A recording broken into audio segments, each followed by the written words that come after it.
The alarm bells rang through the massive space station like screaming birds. Red lights flashed in every corridor as representatives from 12 different alien species rushed toward the main council chamber.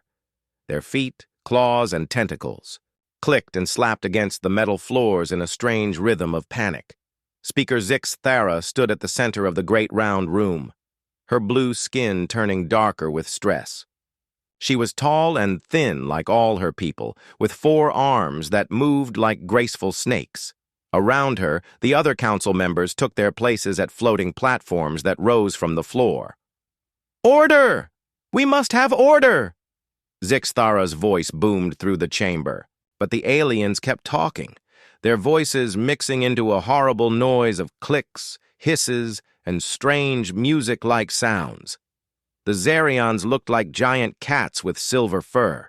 They paced back and forth on their platforms, their tails swishing with worry. The Krevash sat still as rocks, their hard shell bodies showing no emotion, but their small eyes glowed brighter than usual. The Veltari floated in their water tanks, their jellyfish-like bodies pulsing with nervous energy. The humans have gone too far this time, shouted Commander Velnash of the Krevash. His voice sounded like grinding stone. Our scouts report their ships near the Forbidden Zone. They ignore all warnings. A holographic display appeared in the center of the room. It showed a map of their galaxy with thousands of tiny lights marking different worlds and star systems. Many of the lights were blue, showing human colonies that had spread across space like wildfire in just 200 years. Dr. Wisselheim, a Zarion with bright green eyes, stood up on his back legs. "The humans expand faster than any species we have ever seen. When we first met them, they had barely left their home system. Now they control 3,000 worlds." "That is not the problem," hissed Sektara, a snake-like being from the desert. "Worlds. The problem is they do not listen. We told them to stay away from the galactic core. We told them about the silent zone, but they send their research ships anyway." Zix Thara raised all 4 of her arms for silence. "The emergency session is now in order. We are here to discuss the human situation. As you all know, our deep space monitors detected human vessels entering the restricted area around the galactic core 3 days ago." The room fell quiet, except for the soft humming of the life support systems. Every alien in the chamber knew what the silent zone meant. It was a region of space where an ancient civilization had once lived. They had been powerful beyond imagination, able to move stars and reshape reality itself. Then one day they simply vanished. All that remained were empty worlds and automated warning beacons telling everyone to stay away. For millions of years, every intelligent species had obeyed those warnings. The area was marked as forbidden in every star chart. Children learned about it in school as a place of danger and mystery. Even the bravest explorers turned back when they reached the boundary. But not the humans. "Show them the recordings," Zix Thara ordered. The holographic display changed to show a human ship moving through space. It was sleek and white, with blue markings that spelled out Earth Survey Vessel Hope. The ship moved slowly toward a line of ancient metal structures that floated in the darkness between stars. "This was taken yesterday," explained Dr. Wisselheim. "The humans sent 6 ships into the silence zone. They are studying the warning beacons. Our translators believe they are trying to decode the ancient messages." "Madness," growled Commander Velnash. "Do they not understand the danger? The previous civilization was 1,000 times more advanced than any of us. If something made them run away, what chance do we have?" A new voice spoke from the back of the chamber. It belonged to Ambassador Quindal, one of the few aliens who had spent time on human worlds. She was small and furry with large round eyes that always seemed sad. "The humans do not see warnings the same way we do," she said quietly. "Where we see danger signs, they see puzzles to solve. Where we see boundaries, they see challenges to overcome. It is how they think." That kind of thinking will get us all killed, snapped Sektara. The humans have been nothing but trouble since they joined the council. They start fights, they ignore our laws, and now they threaten the safety of the entire galaxy. They have also brought new technologies and new ideas, Quinidao replied. Their medical advances have saved millions of lives across dozens of worlds. Their farming methods have ended hunger on... Enough! Zixthara's voice cut through the argument. We are not here to debate human contributions. We are here because they have crossed a line that should never be crossed. The speaker touched a control panel, and new images appeared in the air. These showed human colonies across the galaxy. On every world, the same thing was happening. Ships were leaving, huge. Transport vessels were loading people and supplies. Entire cities were being emptied. Our intelligence networks report strange activity in human space, Zixthara continued. They appear to be moving large numbers of people and resources to unknown locations. When asked about this, human officials claim it is just normal colonial expansion. But where are they going? Asked Dr. Wisselheim. Our charts show no new human colonies being established. That is what worries us, said Commander Velnash. The humans are planning something big. The debate continued for hours. Some members argued that the humans were just being their usual reckless selves. Others believed they were preparing for war. A few thought the humans had discovered something dangerous in the silent zone and were getting ready to run away. Finally, Zixthara called for a vote on the most serious action the council could take. The quarantine protocol was an ancient, defensive system built by their predecessors. It could create a barrier around any region of space, trapping everything inside with walls made of twisted space and time. Once activated, nothing could get in or out. All in favor of placing human space under full quarantine, Zixthara announced. One by one, the platforms lit up with voting signals. The Krivash voted yes immediately. The desert dwellers followed. The water beings pulsed their agreement. Even some of the usually peaceful Zerions raised their paws in support. When the counting was done, 7 species had voted for the quarantine. 4 had voted against. 1 had not voted at all. The motion passes, Zixthara said with heavy sadness in her voice. May the ancient powers forgive us for what we must do. She moved to a special control panel that had not been used in 1,000 years. Her 4 hands worked together, entering codes that had been memorized by council speakers for generations. Warning lights flashed as the ancient machinery came to life. Quarantine protocol activated, announced the computer in a voice older than any living being in the chamber. Energy raced across the galaxy faster than light itself. Invisible walls began to form around every human world, every human ship, every place where humans had ever been. The barrier would be perfect and permanent. Nothing would ever get through. But as the energy reached its destinations, alarms began to sound throughout the station. The computer's voice returned, confused and uncertain. Error. No targets found. Quarantine field has nothing to contain. The council members stared at each other in shock. Zixthara's hands shook as she checked the readings again and again. Impossible, she whispered. The holographic display showed the galaxy once more. But now, all the blue lights marking human worlds had gone dark. 3,000 colonies, 800 billion people, all gone. The humans had vanished completely, leaving behind only empty worlds and silent space.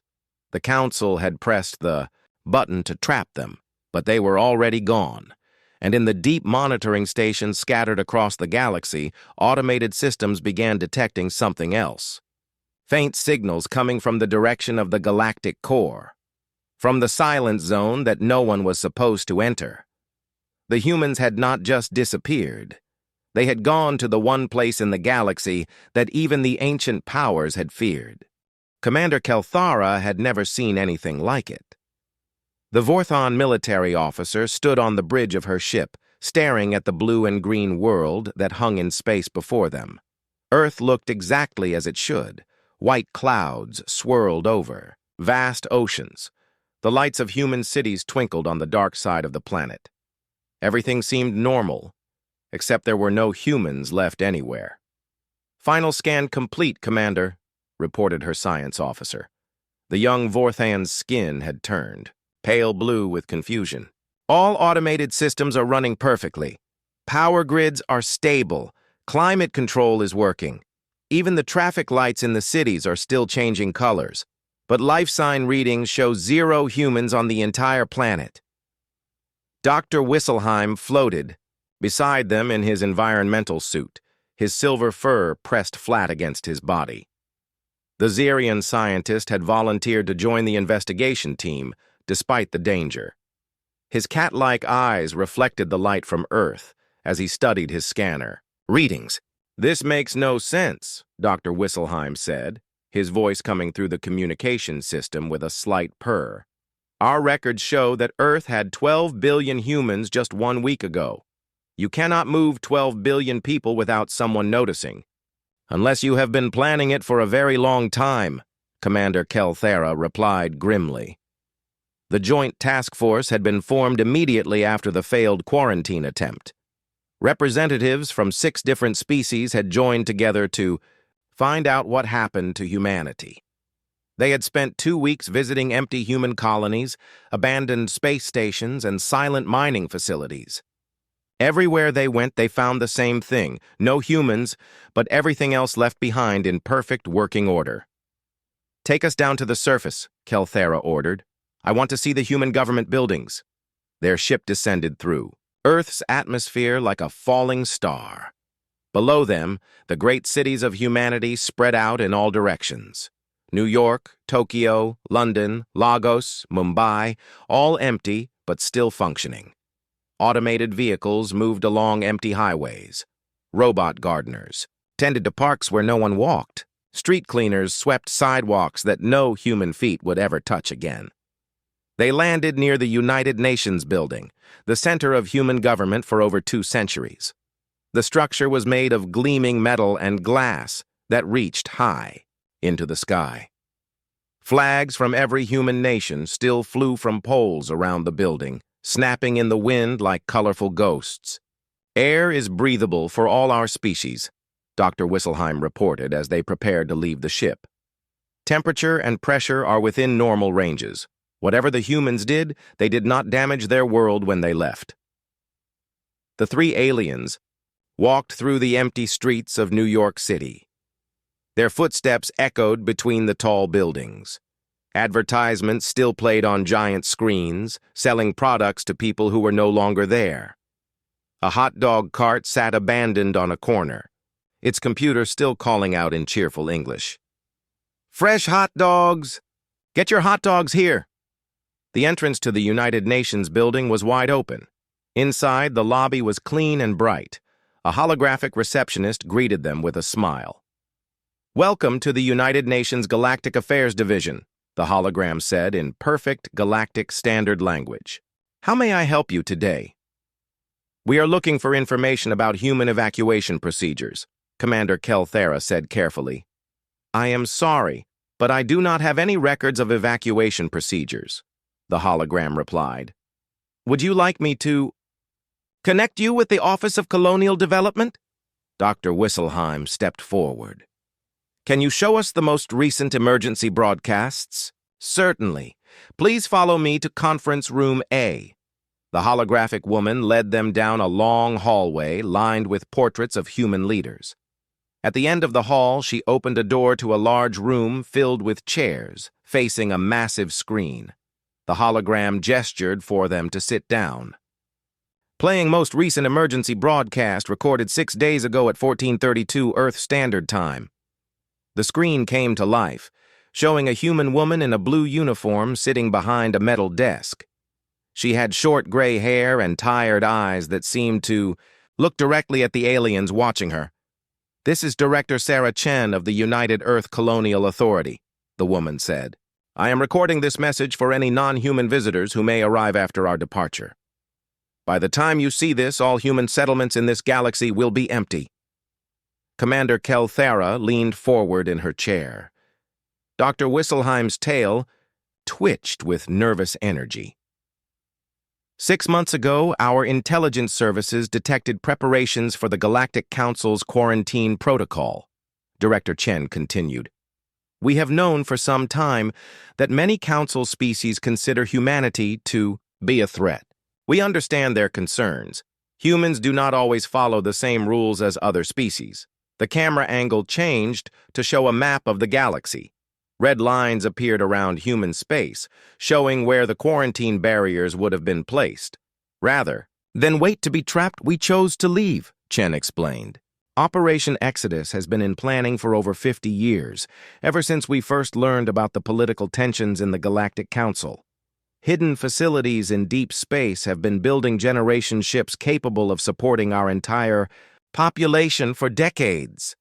Dr. Wisselheim made a soft whistling sound of amazement. 50 years of secret preparation. How did we miss this? The broadcast continued. All human civilians have been relocated to these ships, along with genetic samples from Earth's plant and animal life. We have also taken copies of all human art, literature, music, and scientific knowledge. Nothing of our culture will be lost. But where did they go? Commander Kelthera muttered. As if answering her question, Director Chen smiled sadly on the screen. Our destination is known only to a few. We go not as conquerors or refugees, but as students. The ancient warnings about the galactic core are not threats to avoid, but invitations to learn. Humanity has always been curious about the unknown. Today we take that curiosity to its logical conclusion. The image changed again, showing recordings from deep space telescopes. Strange shapes moved in the darkness between stars, massive ships unlike anything in the galactic database. They were long and sleek, covered in lights that pulsed like beating hearts. The generation ships departed from 17 different locations over a period of 72 hours, Chen continued. By the time the Council realizes we are gone, we will be far beyond the reach of any pursuit. We do not do this out of anger or hatred. We do this because we must follow our nature, even if others fear where it might lead. The broadcast was almost over. Director Chen stood up and walked to a window that showed the Earth spinning slowly below. To the Galactic Council, we say this: we understand why you tried to contain us. Fear of the unknown is natural, but fear should not be allowed to stop progress. Someday, we hope to return and share what we have learned. Until then, we leave our worlds in good condition for whoever might need them. She turned back to the camera one last time. To any humans who might see this message in the future, remember that we did not run away. We ran toward something greater. The universe is vast and full of wonders. Do not be afraid to explore them. The screen went dark. The three aliens sat in silence for several minutes, trying to understand what they had just witnessed. They knew, Commander Kelthera said finally. They knew exactly what we were planning, and they prepared for it. More than that, Dr. Wisselheim added, checking his datapad. According to these timestamps, the last human left Earth just 4 hours before the Council activated the quarantine protocol. They cut it incredibly close. But why go to the silent zone? Commander Kelthera asked. What could possibly be worth such a risk? Their answer came from the ship's communication system. The voice of their pilot, a young Zarion named Keith, crackled through the speakers with obvious excitement. Commander, Dr. Wisselheim, you need to see this. Our deep space sensors are picking up something incredible. The three aliens rushed back to their ship and gathered around the main display screen. It showed the galactic core region, the same area that had been forbidden for millions of years. But now, instead of empty space and ancient warning beacons, there were new signals. Those are quantum communication arrays, Dr. Wisselheim said, his voice full of wonder. Incredibly advanced ones. They are broadcasting on frequencies we have never seen before. Broadcasting to where? Commander Kelthera demanded. Keith worked frantically at his control panel. According to the directional analysis, the signals are being sent to multiple locations outside our galaxy. Some of them are aimed at galaxy clusters billions of light years away. The implications hit all of them at the same time. The humans had not just gone to the silent zone to hide, they had gone there to make contact with something so far away that it existed beyond the edge of known space, and whatever they had found there was talking back. "We need to return to the Council immediately," Commander Kelthera said. "This changes everything." As their ship lifted off from Earth and headed back toward Council space, none of them noticed the small device that had been left in the United Nations building. It was no bigger than a human thumb, hidden behind the portrait of an ancient human leader named Nelson Mandela. The device began to transmit a simple message in an old human. The first sign that something was wrong came from the ancient monitoring stations scattered across the galaxy's edge. These massive structures had floated in the darkness for millions of years, silent and ignored. Most species had forgotten they even existed. Then, 3 days after the investigation team returned from Earth, they all began to wake up. Dr. Wisselheim was the first to notice the change. He was working late in his laboratory aboard the Council station when his instruments detected unusual energy patterns coming from 17 different directions. The readings made no sense at first. Power levels that should have been impossible, transmission frequencies that violated known physics, and signal patterns that seemed almost alive. "Computer, show me the source locations for these energy readings," he commanded.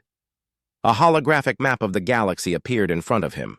17 red dots marked the positions of the ancient monitoring stations. As he watched, the dots began to pulse in perfect rhythm, like a giant heartbeat spanning thousands of light years. "By the stars," Dr. Wisselheim whispered. "The Watchers are awakening." Within hours, every major species in the galaxy was receiving the same transmissions. The signals came in waves of mathematical equations, star charts, and symbolic languages that hurt the mind to look at. Most importantly, they came with translations in every known galactic language, which should have been impossible, since the Watchers had been built long before any current species had developed space travel. The Council convened in emergency session once again. This time, the chamber was filled with scientists and historians instead of politicians. Speaker Zixathara looked exhausted as she called the meeting to order. "The translations are complete," she announced. "The Watchers have sent us a message. Dr. Mordak of the Archaeological Institute will present his findings."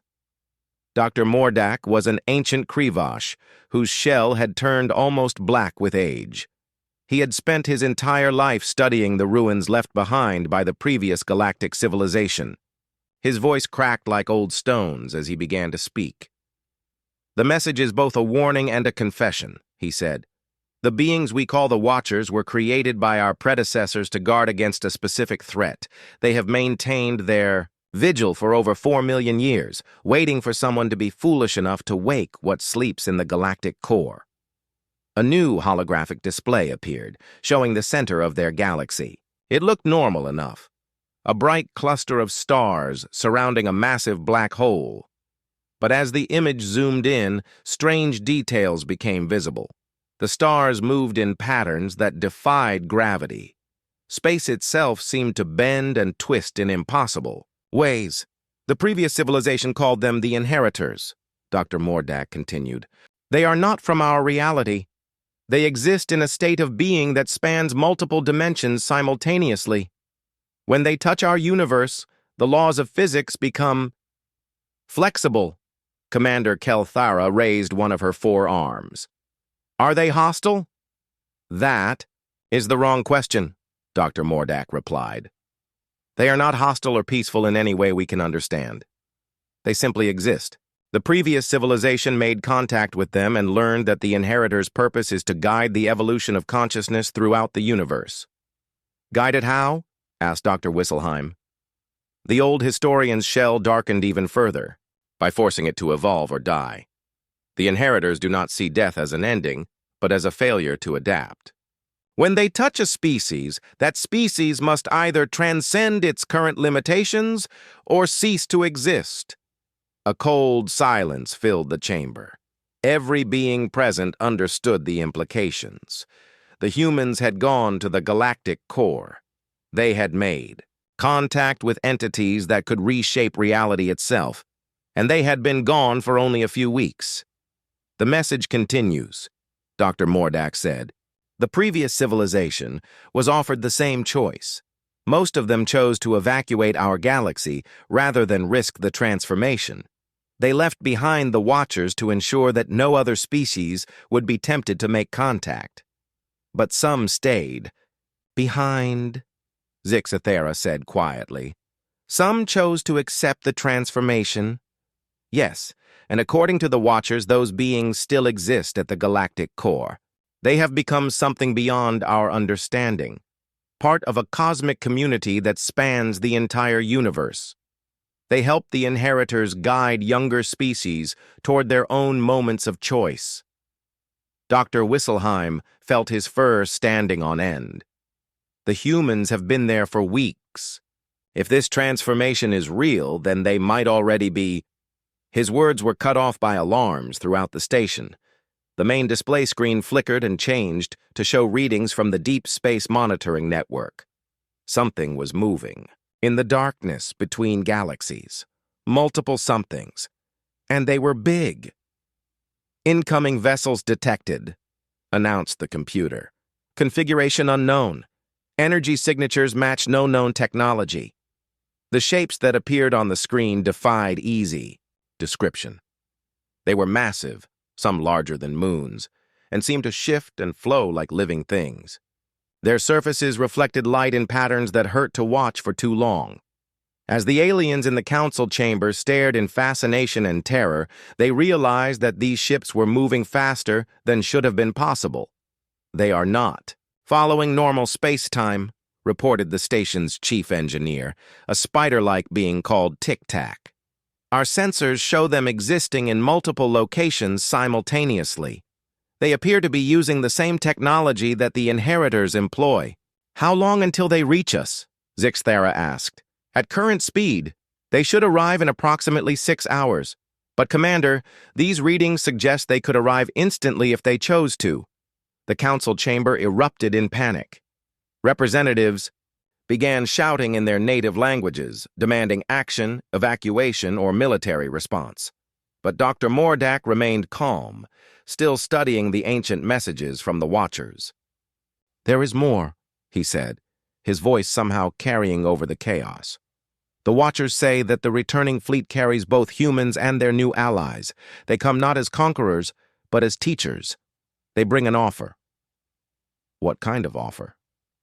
Commander Kelthera demanded. The same offer that was made to the previous civilization. Join the cosmic community voluntarily, or wait for the inheritors to eventually reach every corner of the universe anyway. The Watchers estimate that we have perhaps 1,000 years before the transformation comes, whether we choose it or not. The arguing stopped. Every being in the chamber turned to stare at the old historian. You see, Dr. Mordak explained, the universe is much larger and more dangerous than any of us realized. There are things moving in the spaces between galaxies, intelligences that make the inheritors look small by comparison. Some of them are benevolent, others are not. The only way to survive what is coming is to evolve beyond our current limitations. And the humans? Zixathera asked quietly. The humans made their choice quickly. As they do everything, they accepted the transformation and became part of something greater. Now they return to offer us the same opportunity. The main display changed again, showing a new message that appeared in every galactic language simultaneously. The words seemed to burn themselves into the minds of everyone who read them. People of the galaxy, we are the humans you once knew, transformed by contact with the inheritors. We come in peace to offer you a choice, evolution or stagnation, growth or safety. The universe is vast and full of wonders, but also dangers beyond your imagination. We can help you prepare for what is coming, but the choice must be yours. We will arrive soon. Do not fear us. We are still your neighbors, just more than we were.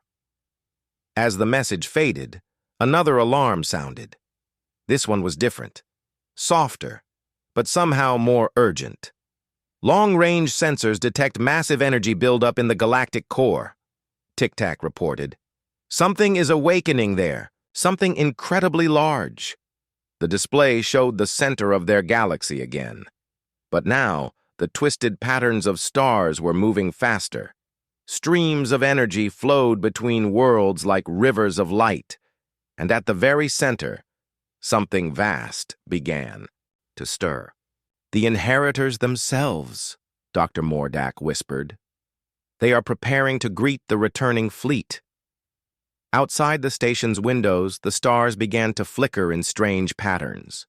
Reality itself seemed to shiver as forces beyond comprehension prepared to reshape the galaxy. The age of hiding was over.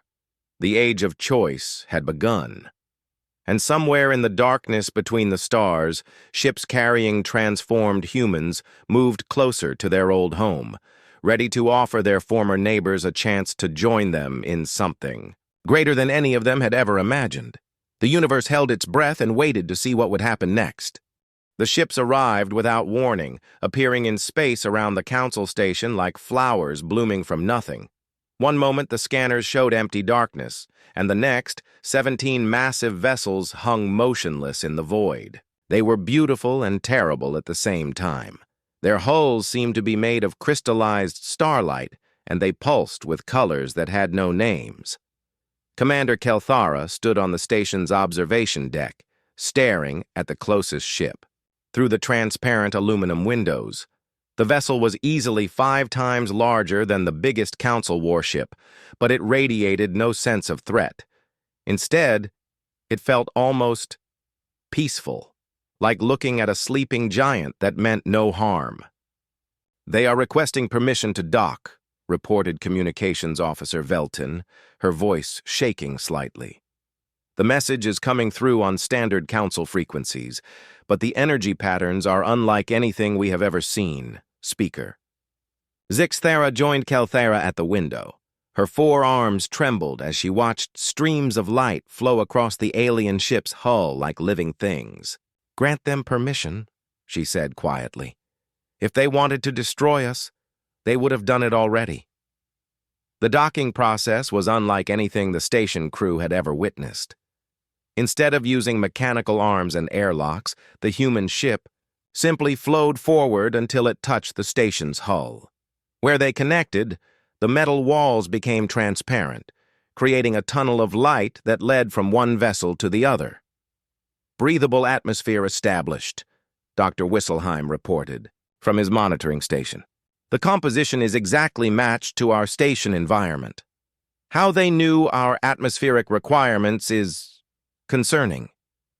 The first figure to emerge from the tunnel of light was recognizably human, but changed in ways that were hard to describe. She was tall and moved with a grace that seemed to defy gravity.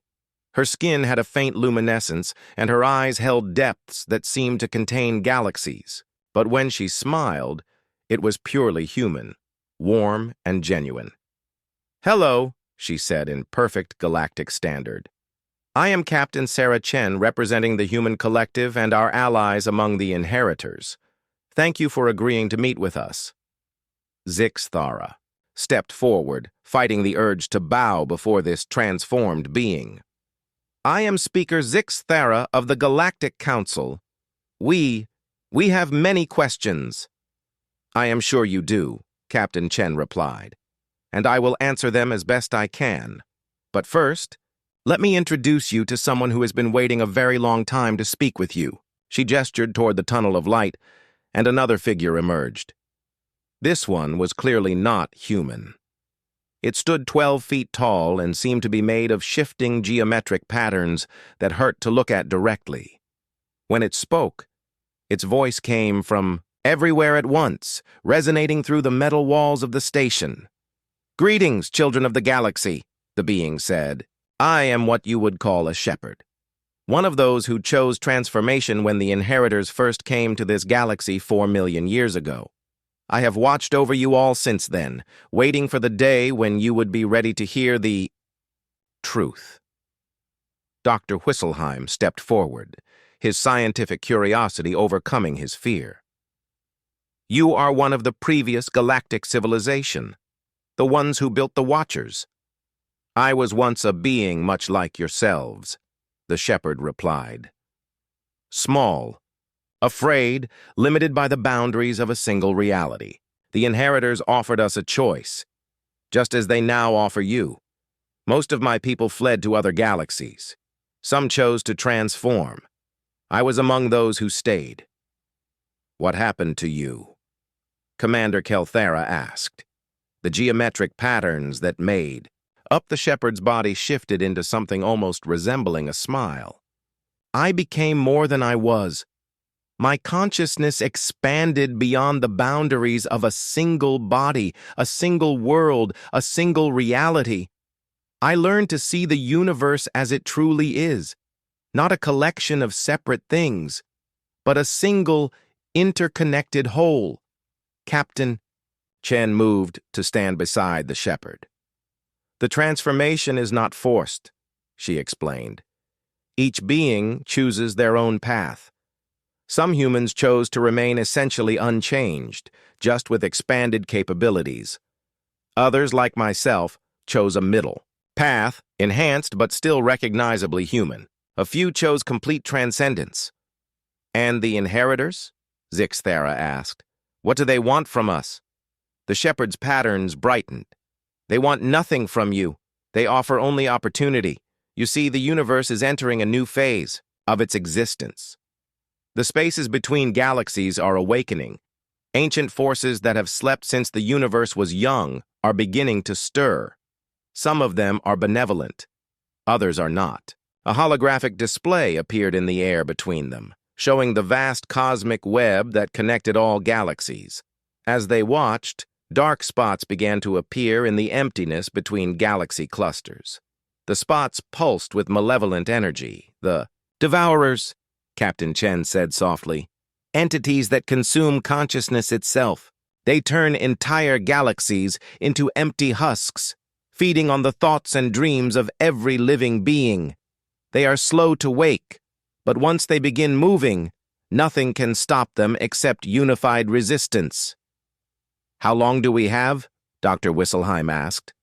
Perhaps 1,000 years before they reach this region of space, the shepherd replied.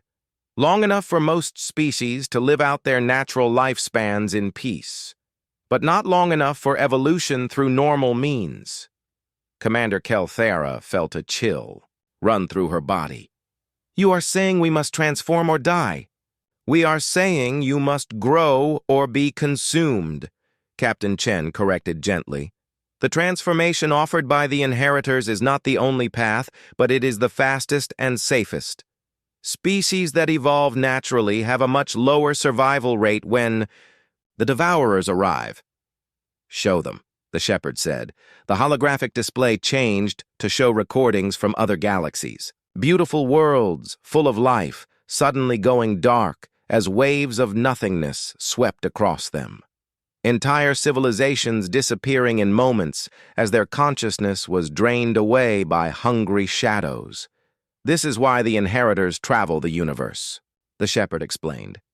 They are gardeners of consciousness, helping species reach the level of development needed to resist the devourers. They do not force evolution, they simply offer it to those wise enough to accept. But what about those who choose not to transform? Zixthera asked. They will be protected as much as possible, Captain Chen replied. The transformed beings in each galaxy create safe zones where unchanged species can continue to develop at their own pace. It is not a perfect solution, but it allows for choice and diversity. Dr. Whistleheim's tail twitched with nervous energy. How many species in other galaxies have accepted the transformation? Approximately 60%, the shepherd answered.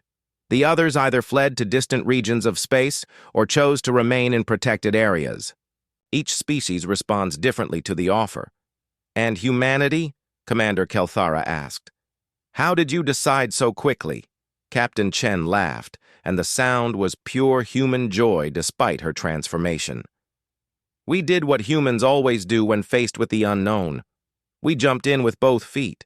When the inheritors showed us what was coming, most of us saw it as the ultimate adventure. The chance to explore realities beyond imagination, to become part of something greater than ourselves. Though we debated it for about 6 hours first, she added with a grin, which is practically an eternity for a human decision-making process. The shepherd moved closer to the gathered aliens, its geometric form shifting into something less intimidating. You do not have to decide today. Take time to discuss among yourselves. Study the information we provide. The offer will remain open for as long as you need. But remember, Captain Chen added, time itself is becoming unstable as the universe evolves. What seems like years to you might be only moments to the cosmic forces awakening around us. Choose carefully, but do not choose too slowly. As if summoned by her words, alarms began sounding throughout the station. The main display screen activated, showing readings from deep space monitors across the galaxy. Massive energy surge detected. From the galactic core, announced the computer. Reality distortion fields expanding. Multiple space-time anomalies forming throughout the galaxy. Through the observation windows, the stars began to flicker and dance. Some seemed to move closer, while others receded into impossible distances. The fabric of space itself was being rewoven by forces beyond comprehension. It has begun, the shepherd said calmly. The inheritors are preparing this galaxy for what is to come. Soon, every star system will be connected by pathways that transcend normal space-time. Travel between worlds will become as easy as walking from one room to another. And if we choose not to join you, Zixthera asked, then you will be protected within stable zones until you are ready, Captain Chen replied. But those zones will become smaller and more isolated as the galaxy transforms around them. Eventually, you will have to choose, evolve, or become living. Fossils in a universe that has moved beyond your understanding. The meeting continued for hours as the transformed humans and their alien ally answered questions and shared knowledge that challenged everything the Council species thought they knew about reality. Outside, the stars continued their impossible dance as the galaxy itself began to wake up from millions of years of slumber. The age of choice had truly begun. The galaxy split apart like a flower opening to the sun. Not physically, the stars and planets remained where they had always been. But the invisible bonds that connected different species, different worlds, different ways of thinking, began to stretch and break under the weight of an impossible choice. 3 months had passed since Captain Chen and the shepherd made their offer to the Galactic Council. 3 months of debates, arguments, and soul-searching that tore apart alliances that had lasted for thousands of years. Commander Kelthara stood in the war room of the Vorthon Military Command, staring at a holographic map that showed the current state of the galaxy. Blue dots marked worlds that had chosen to join the human transformation. Red dots showed those that had declared their opposition. Yellow dots indicated species that were still undecided, and growing numbers of white dots marked worlds that had simply gone silent, their populations evacuated to unknown locations. Iri. Zerions were the first to join them, of course, reported General Thakvar, his massive shell body casting long shadows across the tactical display. Always too curious for their own good. Half their population volunteered for immediate transformation. The Veltari followed soon after, added Intelligence Chief Sekmora. Something about the promise of exploring realities beyond their water worlds appealed to them. They said their ancient songs predicted this day. Kelthera nodded grimly. She had expected as much. The Zerions were natural explorers, always pushing boundaries and asking uncomfortable questions. The Veltari were mystics who believed in cosmic cycles and universal consciousness. Both species had characteristics that made them likely to embrace the human path. What about the younger species? She asked.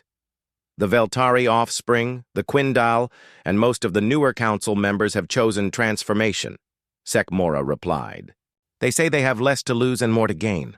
The established powers are split. The door to the war room hissed open, and Speaker Zixthera entered. The Vorthon leader looked exhausted, her blue skin pale from months of sleepless nights. Behind her came Dr. Mordak, the ancient Krivash historian who had become an unofficial advisor on inheritor affairs. "The situation is deteriorating," Zixthera announced without preamble. "Open conflict has broken out in the Kepler sector. Krivash forces attacked a Zirian colony ship that was heading for one of the human transformation sites." "Casualties?" General Thokvar asked. "None," Dr. Mordak replied, his voice cracking with age and sorrow.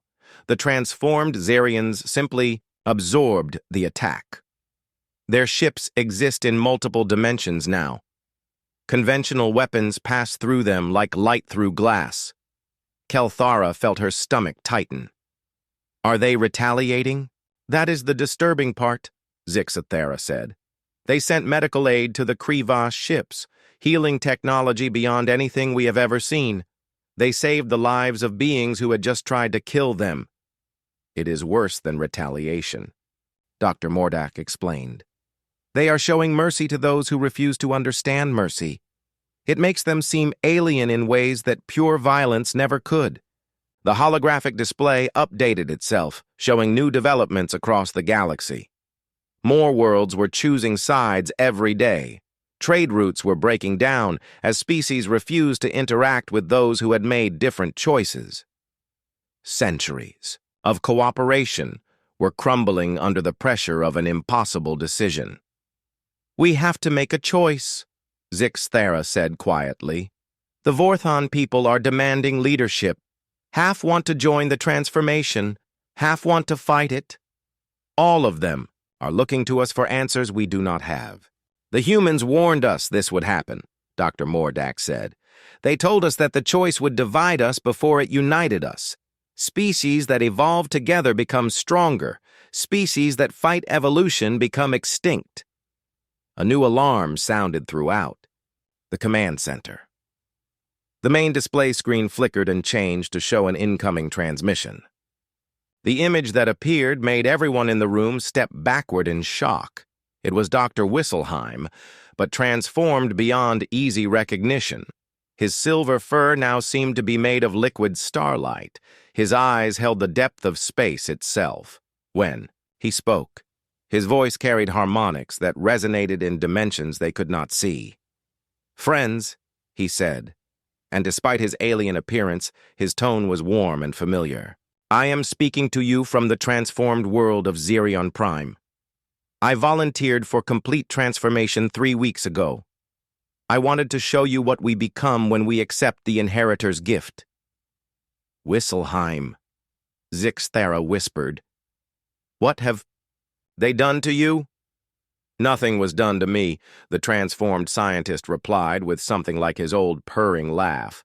"I chose to become more than I was. My consciousness now spans multiple realities simultaneously. I can see the quantum threads that connect all living things. I understand the mathematical poetry that underlies existence itself." Behind him, they could see other transformed beings moving through what looked like a city made of crystallized music. Former Zirions, Veltari, humans, and other species worked together on projects that defied description. They were building something that existed in more dimensions than the observers could perceive. "We are preparing," Dr. Wisselheim continued. "The first scouts of the Devourers have been detected in nearby galaxy clusters. They move slowly, but they are coming. When they arrive, every consciousness in this galaxy will need protection. We are building that protection now." "What about those who choose not to transform?" Kelthera asked. "Safe zones are being established throughout the galaxy," Wisselheim replied. "Pocket realities where unchanged species can continue to develop at their own pace. Some of you will never need to transform if you do not wish to. But the zones will be small and isolated compared to the vast networks we are creating for the transformed." The transmission was interrupted by another voice, human, but speaking with harmonics that suggested multiple personalities merged into one. This is the human collective, broadcasting to all undecided species. The window for easy transformation is closing. Reality itself is crystallizing into its new configuration. Those who wait too long may find the process more difficult. "How long do we have?" Zixathara asked. "In your timescale?" "Perhaps 6 months," the collective replied. "In cosmic time, mere moments. The universe waits for no one." After the transmission ended, the war room fell into silence. Outside the windows, they could see ships departing from Vorthan worlds, some heading toward human space to seek transformation, others fleeing toward the galaxy's edge where conservative species were building fortress worlds. "I have made my decision," Dr. Mordak said suddenly. The ancient historian straightened his aged shell body with obvious effort. "I am too old to see the outcome of this transformation through normal evolution. But I am not too old to choose wisdom over fear." "You are going to them?" Zixathara asked. "I am going to become what I was always meant to be," the old Krivash replied.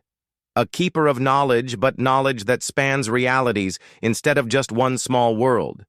General Thokvar growled deep in his throat. "And abandon your own people?" "I will never abandon them," Dr. Mordak said firmly.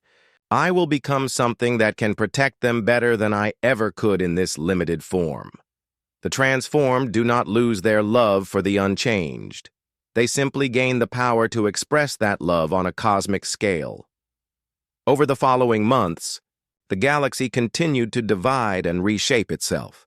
The Krivash and several other conservative species retreated to heavily fortified worlds near the galactic edge. The Vorthons split almost evenly, with roughly half choosing transformation and half choosing isolation. Younger species overwhelmingly chose evolution. Captain Sarah Chin, now serving as the primary liaison between transformed and unchanged species, established regular communications with the holdout worlds. She promised that the transformed would honor their choices and provide protection when the devourers arrived. "We do not seek to rule you," she explained in one broadcast. "We seek to ensure that consciousness in all its forms survives what is coming. Whether you choose transformation, isolation, or something entirely different, you will have our support." The response from the conservative coalition was mixed. Some accepted the offer with suspicious gratitude. Others declared it a trick designed to lower their defenses. But as the cosmic forces awakened by the inheritors continued to reshape reality around them, even the most stubborn holdouts began to admit that their choices were becoming more limited. The universe was evolving whether they participated or not. In the end, roughly 70% of galactic species chose some form of transformation. 20% chose protected isolation. The remaining 10% simply vanished, presumably fleeing to other galaxies or dimensions where they hoped to avoid the choice entirely. The galaxy that emerged from this great sorting was unlike anything that had existed before. Vast networks of transformed consciousness connected thousands of worlds in ways that transcended space and time. Protected enclaves preserved unchanged species in pocket realities that would remain stable for millions of years. And at the galactic's core, something vast and benevolent watched over it all, with eyes that could see across multiple universes.